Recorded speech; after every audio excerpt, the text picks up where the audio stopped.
4 منازل ہے قرآن کے، عبارات ہے، اشارات ہے، لطائف ہے، حقائق ہے۔ عبارات مثلا عوام کے لیے ہے، وہ لطیف ہے۔ لطیف یعنی آگاہ۔ شہید مرتضیٰ فرماتے ہیں کہ لطافت سے مراد کیا ہے؟ لطافت یعنی کسی شے کی خصوصیت، کسی شے کی صفت، کسی چیز کی کوئی ایسی صفت جو حسن ظاہر اس کا آشکار ہو، یعنی ظاہری طور پہ وہ آشکار ہے، لیکن اس کا حسن ظاہر درک نہیں کیا جا سکتا جب تک اس کی گہرائی میں انسان نہ جائے۔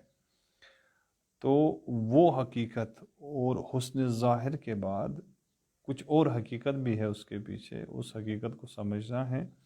اور وہ حقیقت کیسے انسان سمجھتا ہے؟ وہ حقیقت اس بینش سے، اس گہرائی سے، اس آگاہی سے سمجھتا ہے جو اس کے پاس ہوتی ہے۔ لہٰذا یہ مرحلہ اس کو کہا جاتا ہے کہ مثلا لطافت۔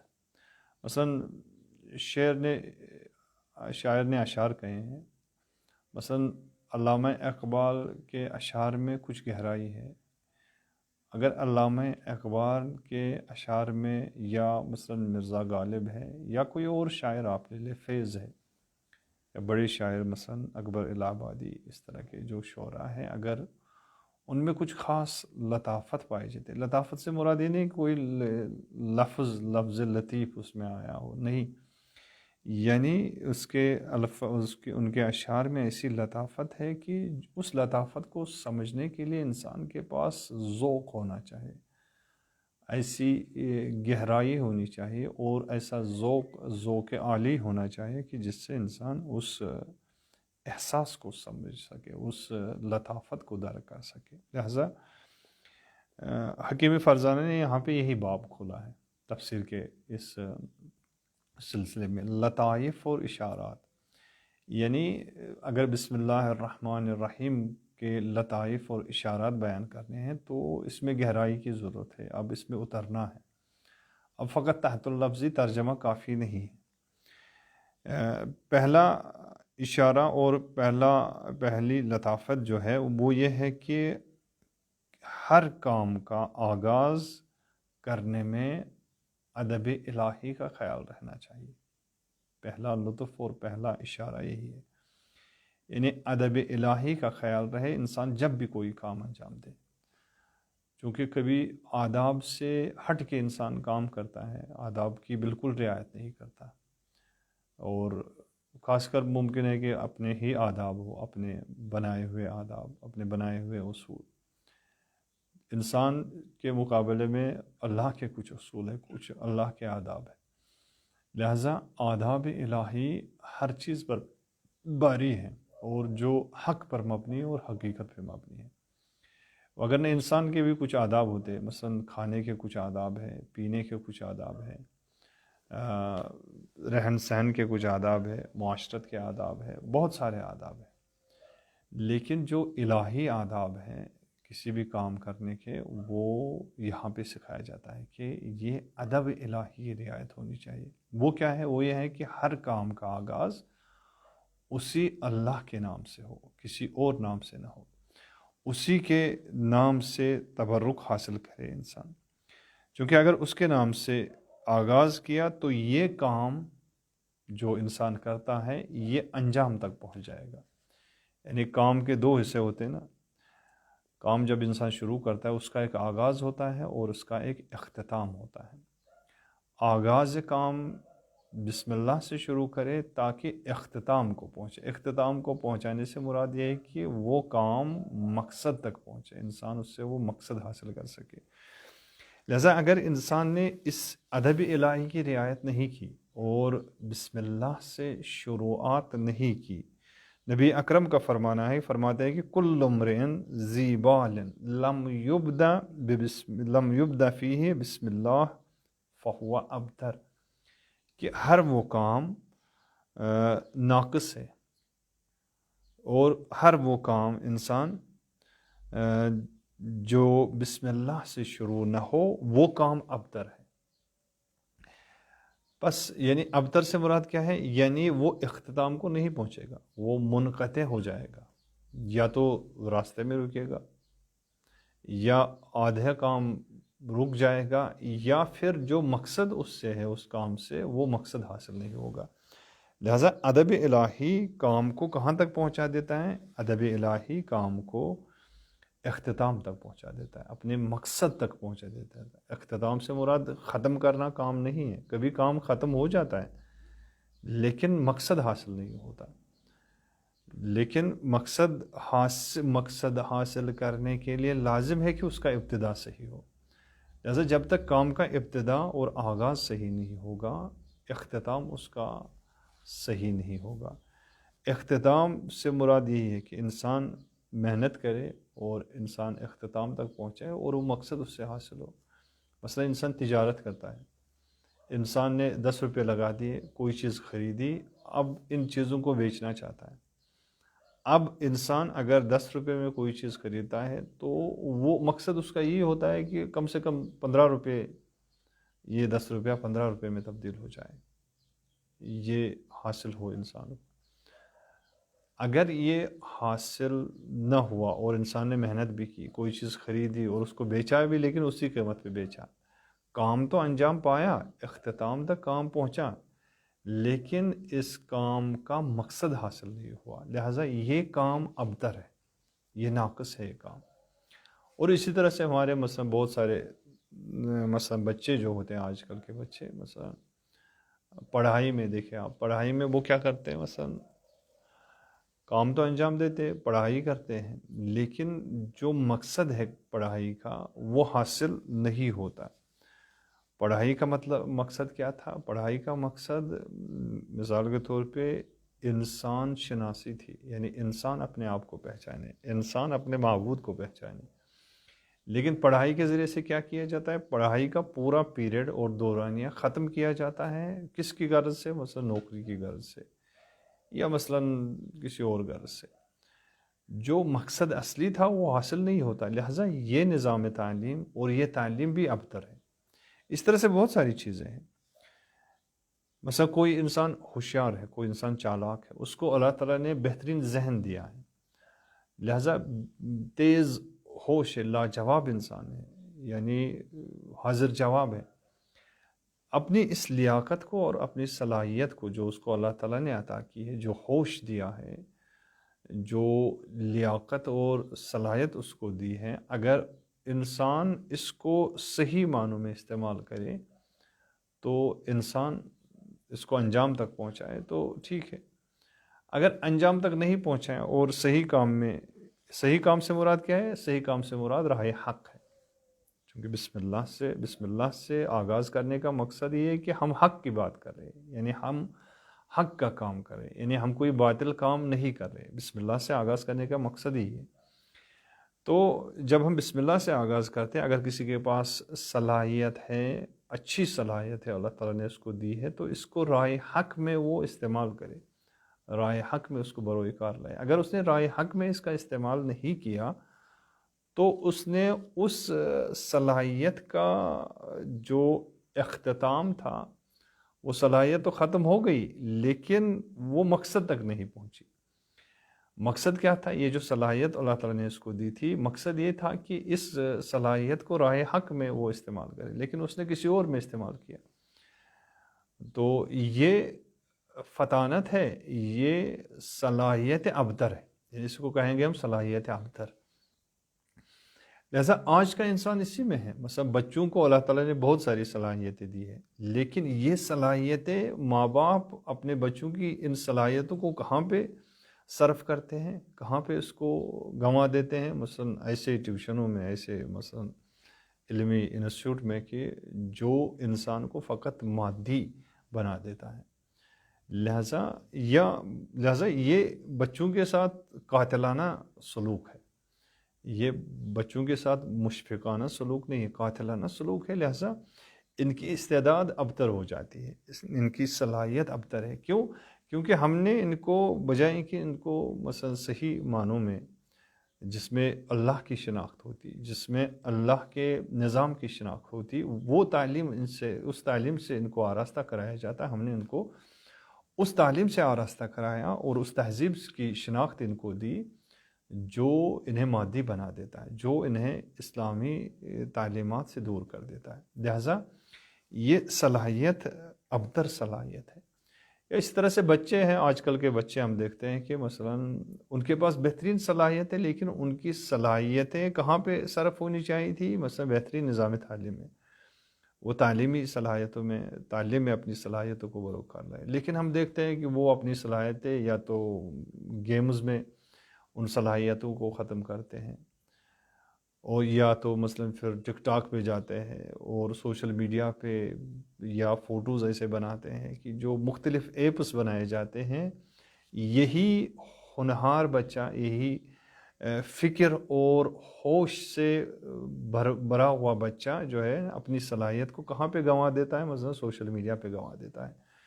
یہ مثلا گیموں میں اور مثلا بازیوں میں اپنی صلاحیت کو ختم کر دیتا ہے. لہٰذا یہ بھی ابتر ہے. یہ کیوں ابتر ہے؟ چونکہ یہ صلاحیت کا استعمال کہاں پہ ہونا چاہیے تھا؟ راہ حق میں ہونا چاہیے تھا. لیکن ادب الہی یہی، ادب الہی یعنی راہ حق میں اس صلاحیت کا استعمال ہو، لیکن یہ صلاحیت راہ حق میں استعمال نہیں ہوئی. لہٰذا انسان، یہ بچہ، یہ ابتر ہے، اس کی صلاحیت ابتر ہے. یہ ایک بڑا وسیع موضوع ہے جو یہاں پہ حکیم فرزانہ نے جس کی طرف اشارہ کیا. لہٰذا بسم اللہ سے آغاز کرنا یہ ایک لطیف اشارہ ہے. یعنی جو شروعات ہوئی ہے بسم اللہ الرحمن الرحیم، یہ ایک لطیف اشارہ ہے. اس میں دو چیزیں ہیں. ایک یہ کہ فعل یعنی کام، جو میں کام کر رہا ہوں وہ کام حق پر مبنی ہے، حق و حقیقت پر مبنی ہے. اور دوسرا یہ کہ جو کام کرنے والا ہے، جو کام انجام دے رہا ہے، وہ بھی پاک اور خالص نیت کے ساتھ ہے.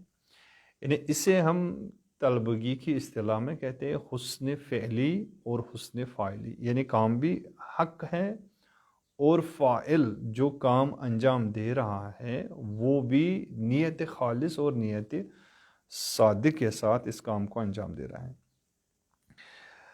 لہذا بس کون سا کام اللہ کے نام سے شروع کر سکتے ہیں جس میں یہ دو خصوصیت ہو؟ ان دو خصوصیت کا لحاظ رکھنا ہوگا. اس کام کو ہم اللہ کے نام سے آغاز کریں جس میں جو کام حق پر مبنی ہو، اور دوسرا ہے کہ جس کام کرنے والے کی نیت بھی خالص اللہ کی ہو. لہذا ان دونوں چیزوں کا خیال رکھیں. اگر یہ دو چیزیں پائی جاتی ہیں تو یہ انسان اللہ کے نام سے کام کو شروع کر سکتا ہے. لیکن اگر دونوں، کبھی ایسا ہوتا نا کہ یہ دونوں چیزیں نہیں پائی جاتی، نہ تو کام حق پر ہے بلکہ باطل کام ہے. مثلا یہ گیمز کھیلنا، مثلا کیوں گیم میں کھیلتا ہے؟ مثلا مجھے ریفریش ہونا ہے مثال کے طور پہ، یا اس میں خالص اللہ کی نیت نہیں ہے. کبھی یہ دونوں چیزیں نہیں ہوتی ہے. لہٰذا یہ چیزیں ابتر ہیں. اس میں ادب الہی کی رعایت نہیں، یہ ادب الہی سے دور ہے. کبھی ایسا ہوتا ہے کہ کام تو حق پر ہے، کام صحیح ہے، لیکن نیت جو کام کو انجام دے رہا ہے اس کی نیت خالص نہیں ہے، اس کی نیت پاک نہیں ہے. لہٰذا ایسی صورت میں بھی یہ کام ابتر ہے چونکہ کام صحیح ہے. مثلا حکیم فرزانہ فرماتے ہیں کہ اگر یہ صحیح کام جس میں نیت، کام کرنے والے کی نیت خالص اللہ کے لیے نہ ہو، اس کی مثال کے طور پہ اگر انسان اللہ کی تمہید ہی کرنا چاہتا ہو، اللہ کا حمد ہی بجا لانا چاہتا ہو، مثلا مثال کے طور پہ نماز پڑھتا ہے انسان، نماز اس غرض سے پڑھتا ہے کہ تاکہ دوسرے اس کی تعریف کرے. خود نماز بما ہوا نماز، فعل جو ہے، یہ کام جو ہے، یہ پسندیدہ ہے اور حق کام ہے چونکہ نماز اللہ کی ہے اور اللہ کے لیے پڑھی جاتی ہے. لیکن انسان نے کس کے لیے، جو نمازی ہے وہ نمازی کس کے لیے پڑھتا ہے؟ وہ مثلا رمضان کی غرض سے پڑھتا ہے، وہ مثلا فلاں صاحب کی اس نگاہ سے پڑھتا ہے چونکہ فلاں صاحب دیکھ رہا ہے، لہٰذا میں تھوڑا نماز اس حال میں پڑھوں. لہذا فعل کام تو ٹھیک ہے، لیکن کام انجام دینے والا صحیح نہیں ہے، کام انجام دینے والے کی نیت باطل ہے، لہذا یہ بھی ابتر ہے، یہ کام بھی ابتر ہے۔ کبھی الٹا ہوتا ہے کہ نیت تو صاف ہے لیکن کام خراب ہے، نیت خالص ہے اللہ کے لیے لیکن کام جو ہے کام صحیح نہیں ہے۔ مثلا نامحرم کو دیکھنا،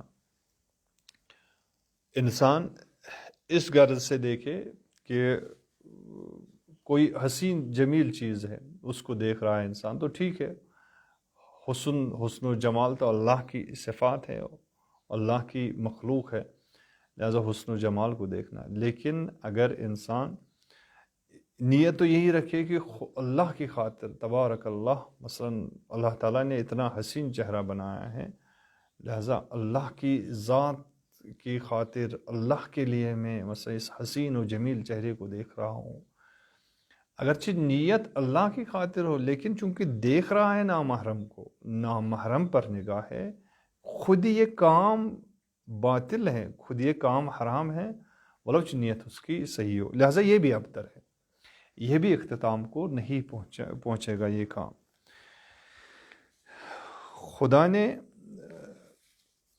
خدا نے نبی پاک صلی اللہ علیہ وسلم کو مثلا بہت ساری چیزیں یاد دی اور سکھایا، نبی پاک کو سکھایا کہ اگر کسی کام میں وارد ہونا چاہتے ہو تو آپ کا ورود جو ہے اس کام میں وہ صادقانہ ہونا چاہیے، اور جب اس کام سے نکلنا چاہتے ہو تو اس کام میں اس طرح سے باہر آ جاؤ اس کام سے کہ کامیابی تمہارے ساتھ ہو، ایسا نہ ہو کہ ناکام ہو کے نکلے۔ فرمایا کہ وَقُلْ رَبِّ أَدْخِلْنِي مُدْخَلَ صِدْقٍ وَأَخْرِجْنِي مخرج صدق، کہ پروردگارہ مثلا میرا ورود اگر کسی کام میں ہو تو صادقانہ ہو، اگر خروج اور نکلنا ہو وہاں سے وہ بھی صادقانہ ہونا چاہیے۔ اور جب انسان اس جہد سے نکلتا ہے، اس راستے سے نکلتا ہے تو وہ اٹکتا نہیں ہے، پھر جب انسان اس غرض سے نکلے گا، یعنی اختتام بھی اللہ کے لیے، آغاز بھی اللہ کے لیے، تو یہ بیچ میں نہیں اٹکے گا، بلکہ قرآن کہتا ہے وَمَن يَتَّقِ اللَّهَ يَجْعَل لَّهُ مَخْرَجًا وَيَرْزُقْهُ مِنْ حَيْثُ لَا يَحْتَسِبُ، کہ جو اللہ تعالیٰ کا تقوی اختیار کرتا ہے، اللہ تعالیٰ راستے میں اس کے لیے کیا قرار دیتا ہے؟ مخرج، یعنی جہاں پہ بھی اس کو کوئی آفت آتی ہے، کوئی مشکل پیش آتی ہے، اللہ تعالیٰ کوئی نہ کوئی راستہ اس کے لیے نکال دیتا ہے، وہ مشکل ہٹا دیتا ہے، اس رکاوٹ کو دور کرتا ہے۔ لہذا آغاز اور اختتام کا اگر ادب الہی کا خیال رکھا جائے تو راستہ جو بیچ کا ہے وہ اللہ کی نصرت اس بیچ راستے میں شامل حال ہو جاتی ہے۔ لہذا یہ کام جو ہو یہ کام اختتام تک پہنچ سکتا ہے، لیکن ابتر کام اسلام نے اسلامی نقطۂ نگاہ میں ابتر کی میں اور وضاحت کرنا چاہوں گا، چونکہ استاد فرزان نے یہاں پہ وضاحت کی ہے کہ ابتر یعنی فعل قبیح، یعنی کام جو ہے ناپسند کام ہے، کام حرام ہے، ناجائز ہے، یا کام کرنے والا جو ہے وہ ناپسند نیت ہے اس کی، اور اس کی نیت جو ہے نا وہ قباحت کی نیت ہے۔ ایسا نہیں ہے کہ ابتر، مثلا جیسے قرآن نے کہا ہے کہ قرآن نے ان الفاظ کا استعمال کیا ان شانئک ھو الابتر، کہ فقط جس کی نسل منقطع ہوئی ہو وہ ابتر ہے، نہیں، بلکہ اس غرض سے نہیں ہے یہ، بلکہ یہ اس غرض سے ہے کہ یہ ابتر جو ہے اس اعتبار سے ہے کہ اس کا کام آلودہ ہے، اس کا کام جو ہے نا وہ باطل کا کام ہے، باطلانہ کام ہے، انجام دے رہا ہے، یعنی اس کا فعل بھی کبھی ہے، ناپسند ہے، اور اس کا کرنا بھی ناپسند ہے۔ تو ابتر سے مراد وہی ہے کہ یہ کام مقصد کو نہیں پہنچے گا۔ ابتر سے مراد فقط نسل کا منقطع ہونا نہیں، مثلا جیسے ان شانئک ھو الابتر، کہ وہ شخص جو نبی اکرم کو طعنے دیتا تھا وہ ابتر ہے۔ ابتر سے مراد اس کا مطلب یہ نہیں ہے کہ اس کی نسل نہیں چلے گی، یعنی اس کی نسل ختم ہو گئی اسی دنیا میں، اب نسل تو دنیا تک ہی چلے گی، نسل تو دنیا کے بعد ہے ہی نہیں۔ مثلا قرآن کہتا ہے فَلَا أَنْسَابَ بَيْنَهُمْ يَوْمَئِذٍ، جب قیامت کا دن ہوگا تو مرنے کے بعد انساب کا کوئی رشتہ نہیں ہے، یعنی وہاں تو ماس باپ ایک دوسرے سے سب جدا ہو جائیں گے، ایک دوسرے سے بھاگ جائیں گے. قرآن کہتا ہے بھاگ جائیں گے. یوم یفر المرء من اخیہ و امہ و ابیہ و صاحبتہ و بنیہ، یعنی انسان بھاگ جائے گا اپنے بھائی سے، اپنی ماں سے، اپنی اولاد سے، اپنے باپ سے، اپنے رشتہ داروں سے بھاگ کھڑا ہوگا. کوئی فلا انصاب لہم یومئذ فلا انصاب بینہم یومئذ، یعنی اس دن کوئی نسب کام نہیں آئے گا. تو حکیم فرزانہ فرماتے ہیں کہ یہاں سے مراد یہ نسل کا ختم ہونا ابتر نہیں ہے، بلکہ مراد یہاں پہ یہ ہے کہ یہ کوئی بڑا بحران نہیں ہے. بحران یہاں پہ ہے اور فاجعہ اور جنایت یہاں پہ ہے کہ انسان اپنے مقصد سے دور ہوتا ہے، اپنے مقصد تک نہیں پہنچا. انسان کو کس مقصد کے لیے خلق کیا تھا؟ انسان کو اللہ نے اپنے مقصد کے لیے خلق کیا تھا. لہذا ابتر وہ شخص ہے کہ جو اس مقصد تک دسترسی حاصل نہ کرے، جو اس مقصد سے دور ہو جائے، جو اس مقصد کو حاصل نہ کر سکے. لہذا یہ ابتر کے سلسلے میں جو بحث کی جاتی ہے وہ یہی ہے.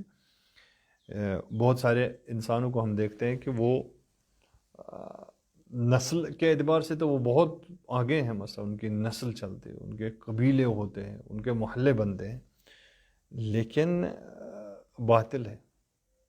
تو کیا ہم کہیں گے کہ وہ ابتر نہیں ہیں؟ وہ چونکہ ان کا تو پورا قبیلہ ہے اور بہت بڑا قبیلہ ہے، مثلا ان کی تو نسل در نسلیں چلتی آ رہی ہیں. نہیں، یہ چونکہ ایک ظریف نقطہ یہی ہے، انہیں لطافت و اشارات یہی ہے کہ جو انسان، یعنی جو کام یا جو انسان مقصد تک نہیں پہنچ سکتا، تو وہ انسان اور وہ کام جو ہیں وہ ابتر ہے، وہ ہمیشہ کے لیے ختم ہو جاتی ہے، لہذا اس کا کوئی فائدہ نہیں ہوتا. یہ ایک چیز. اور اس حوالے سے ایک اور چیز یہاں پہ یہ ہے کہ جو یہاں پہ ادب الہی کی طرف اشارہ کیا گیا ہے کہ یہ ادب الہی میں سے ہے کہ انسان اللہ کے نام سے آغاز کرے. یہ کام مخصوص نہیں ہے نبی پاک صلی اللہ علیہ وسلم سے، بلکہ ان سے پہلے بھی جو انبیاء آئے، مثلا حضرت سلیمان یا دیگر انبیاء، تو ان کا بھی یہی رویہ تھا. مثال کے طور پہ جب حضرت سلیمان نے خط لکھا ملکہ سبا کو، تو اس سے آغاز کیا، قالت ایہا الملأ انی القی الی کتاب کریم. ملکہ سبا نے اپنے مثلا جو اس کے مشیر تھے، جو وزراء تھے، ان سے کہا کہ انی القی الی کتاب کریم، کہ میرے پاس ایک لیٹر آیا ہے، ایک خط میرے روم میں، میرے ایوان میں نے دیکھا، انہو من سلیمان، جو کسی سلیمان نے لکھا ہے، وَإِنَّهُ بسم اللہ الرحمن الرحیم، یعنی پھر اس خط کا آغاز ہے کہ اس کی شروعات کہاں سے کی ہے؟ حضرت سلیمان نے کس سے کی ہے؟ بسم اللہ الرحمن الرحیم سے اس کا آغاز کیا ہے. اور اسی طرح سے اہل بیت علیہ السلام کی روایات سے استفادہ ہوتا ہے کہ جو گزشتہ آسمانی کتابیں تھیں، ان کا مضمون بھی اسی آیہ کریمہ سے شروع ہوتا تھا. ما انزل اللہ من السماء کتابا الا وفاتحتہ بسم اللہ الرحمن الرحیم، یا فاتحتہ، کہ فرماتا ہے کہ روایت میں آیا کہ اللہ تعالیٰ نے جو بھی آسمانی کتاب نازل کی ہے اس کا آغاز کس سے کیا ہے؟ سرنامہ سخن کیا ہے اس میں؟ بسم اللہ الرحمن الرحیم ہے، یعنی بسم اللہ الرحمن الرحیم سے اس کا آغاز ہوا ہے. لہذا یہ بھی بہت اہم مسئلہ ہے کہ یہ مخصوص نہیں ہے نبی پاک صلی اللہ علیہ وآلہ وسلم سے. یہاں پہ میرے ذہن میں ایک شعر آ رہا ہے کہ جو میرے خیال سے نظامیہ گنجوی سے معروف ہے، بسم اللہ الرحمن الرحیم ہست کلی در گنج حکیم مثلا. یا دوسرا انہوں نے فرمایا کہ تلیہ لیل و مجنوں میں آیا ہے، اے نام تو بہترین سر آغاز، بے نام تو نامہ کی کنم باز، یعنی تیرا نام تو بہترین نام ہے آغاز کے لیے، اور تیرے نام کے بغیر میں کس طرح سے اپنا کوئی بھی کام کروں. چاہے کوئی کتاب پڑھنی ہو، چاہے تعلیم دینی ہو، چاہے کھانا ہو، چاہے کوئی بھی کام ہو میری زندگی کا کوئی بھی کام تیرے نام کے سوا مکمل نہیں ہو سکتا۔ لہٰذا یہاں پہ ایک یہی چیز ہے کہ حضرت سلیمان نے بھی جو آغاز کیا تو وہ آغاز اسی سے تھا، بسم اللہ الرحمن الرحیم سے تھا۔ اب یہ جو ہم کہتے ہیں کہ اختتام تک نہیں پہنچتا، کہ اس کی اور مزید وضاحت کریں گے، یعنی اختتام تک نہ پہنچنے سے مراد یہ ہے کہ اگر انسان خدائے سبحان کے نام سے آغاز نہ کرے تو اختتام تک نہیں پہنچے گا، یعنی جس میں ہم نے عرض کیا جو کام پسندیدہ نہ ہو، ناپسند ہو، باطل ہو، یا کام کرنے والا باطل ہو اور ناپسند ہو، اس کی نیت صحیح نہیں ہو، یعنی جب دونوں چیزیں اس میں نہیں ہیں تو یہ کام اختتام تک نہیں پہنچے گا۔ کیونکہ اس کی وجہ یہ ہے کہ تنہا جو چیز باقی رہنے والی ہے وہ وجہ خدا ہے۔ مثلا قرآن کہتا ہے کل من علیہا فان ویبقی وجہ ربک ذو الجلال والاکرام، یعنی ہر چیز فنا ہو جائے گی، ہر چیز ختم ہو جائے گی، اور باقی جو چیز بچے گی وہ ذو الجلال والاکرام کا وجہ ہے۔ کل شیء ہالک الا وجہہ، وہ سورہ رحمان کی آیت تھی، اور یہ آیت ہے سورہ قصص آیت نمبر 88 کی، یعنی ہر چیز ختم ہو جائے گی، ہر چیز نابود ہو جائے گی، الا وجہ، سوائے وجہ اللہ کے۔ بس یہ وجہ اللہ کیا ہے؟ یہ وجہ خدا جو باقی رہنے والی چیز ہے۔ اگر پس کوئی بھی کام جو وجہ اللہ کے لیے ہو، جو لوجہ اللہ ہو، وہ چیز باقی رہے گی، باقی سب ختم ہوگا۔ اب اگر انسان کوئی کام اپنے لیے کرتا ہے، ریا کے لیے کرتا ہے، کسی اور کے لیے کرتا ہے، یا وہ کام ہی باطل ہے، تو وہ کہاں باقی رہے گی؟ وہ تو ختم ہو جائے گی۔ لہٰذا وجہ خدا کیا ہے؟ وجہ خدا یا وجہ اللہ کیا ہے؟ وہ فیض الہی ہے، وہ فیض ہے جو تمام ہستی اور تمام عالمین پہ ظاہر ہے، اور اس فعل کے بغیر نہ کوئی کام انجام دے سکتا ہے، نہ ہی کوئی فعل انجام پاتا ہے۔ لہٰذا وجہ اللہ یہ جو ہے، یہ وجہ اللہ، اب وجہ اللہ جو ہے، یہ وجہ اللہ جب ہم کہتے ہیں تو کیا یہ مستقبل میں قرار پائے گا؟ یعنی مستقبل میں یہ کام دکھائی نہیں دے گا اور مستقبل میں برباد ہو جائے گا یہ کام؟ نہیں، بلکہ یہ کام جیسے ہی انسان انجام دیتا ہے گویا کہ وہ کچھ انجام ہی نہیں دیتا، گویا کہ اس کی سٹرگل ضائع ہوتی ہے، لیکن اس کا ثمرہ نہیں ہوتا، وہ مقصد تک نہیں پہنچتا۔ وجہ اللہ سے اور فنا سے مراد یہی ہے، یعنی ابھی اسی وقت جو وہ کام کر رہا ہے، مثلا رائی، ریا کرنے والا جب نماز پڑھتا ہے تو اس کا مطلب ہے کہ اسی وقت وہ محنت تو کرتا ہے، اٹھتا بیٹھتا ہے، سجدہ رکوع سب کچھ کرتا ہے، لیکن اسی وقت وہ فنا ہوتا جا رہا ہے۔ ایسا نہیں ہے کہ وہ کہیں پہ جمع ہو، پھر جب انسان کی آنکھیں بند ہو جائیں گی اور یہاں سے نکلے گا تو وہاں جا کے وہ دیکھے گا کہ یہاں تو کچھ بھی نہیں ہے، یہ کہاں گئے، یہ تو سب برباد ہو گیا۔ نہیں، یہ اسی وقت جب وہ انجام دے رہا ہے اسی وقت وہ چیز فنا اور برباد ہو جا رہی ہے۔ کیوں؟ قرآن فرماتا ہے کہ اینما تولوا فثم وجہ اللہ، چونکہ جس طرف بھی تم دیکھو گے تو اس طرف تمہیں صرف وجہ اللہ دکھائی دے گا، اور وجہ اللہ ہر طرف ہے۔ اس وجہ اللہ کی ہم مزید وضاحت فرمائیں گے انشاءاللہ کل کے درس میں۔ آج اتنا کافی ہے۔ والسلام علیکم ورحمۃ اللہ وبرکاتہ۔